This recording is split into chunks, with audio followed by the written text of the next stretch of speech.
Rex Weltz, Superintendent, Polson School District. All right. So I understand that you had a little bit of an event, kind of an incident that happened in the Polson School District today. So what happened? You know, not to make light of it, it's homecoming week.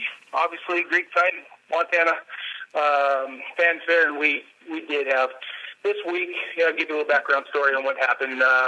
This week is our homecoming week and our celebration, and each week or each day of the week, we had kids dressing up through a theme. And Monday they dressed up in rocker group, and Tuesday was, I think, superhero, and Wednesday was Dress for Success. We had a big college fair at the high school, and so everybody dressed up in their best attire, their professional attire. And then Thursday, we have what we call Color Wars, and our GOB, which is our BOG, the Board of Governors, student elected officials, pick colors that's pretty easily accessible to all kids within their wardrobe, and each class is designated a color that they will dress up in, and the whole week's a competition to see who can get the most points at the end of the week.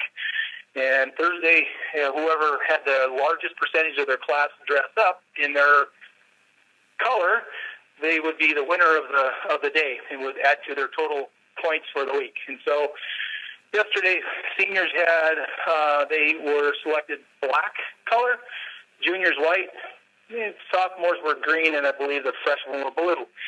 So during that time, kids were rolling in. Administration got word that a couple of the 100 and some kids, a couple of them had made a bad choice and wore something that was inappropriate. And administration jumped on that and made sure that the students either removed, covered it up, got rid of the offensive clothing. I think prior to administration getting on it, there were some pictures taken prior to administration knowledge, and so you'll probably have seen some of those pictures rolling around. And obviously, FERPA rules and consequences and student rights and privacy, I can't tell you specifics, but those students were dealt with once they got figured out what was going on.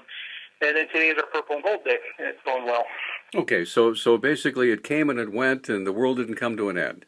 Well, no, I think there's still, and I will tell you this, this is a really great opportunity for us to get better. I think anytime you have some controversy and some things that don't well, you reflect back and what worked, what didn't.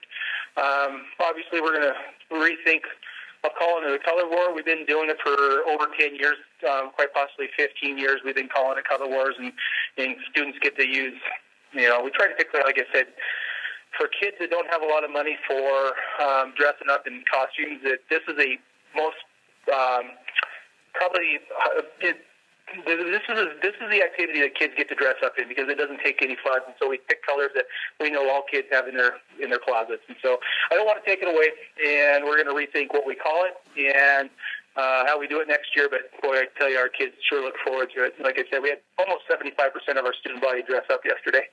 Okay. Now, were the kids simply asked to remove the clothing, or were they asked to go home and change, or what? We do both.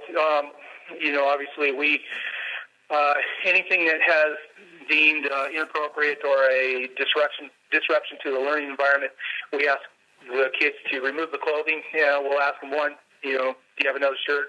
Most of the time they don't, so we'll have them put something over the top of it or turn it around inside out, but they have to rectify the problem. They have to get rid of the piece. And if they don't have anything that's there or they refuse to, then we send them home. Yesterday, administration worked with those students, followed up within a few minutes to make sure that the article of clothing had been covered up or removed, which they were, and then they went on about their business. And so,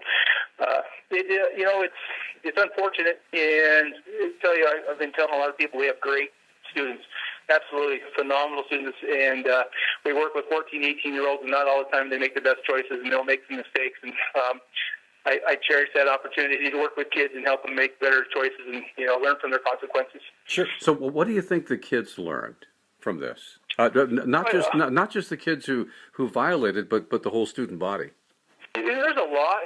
Again, I think that I appreciate where we're at. Is that we have kids coming in and saying, Mr.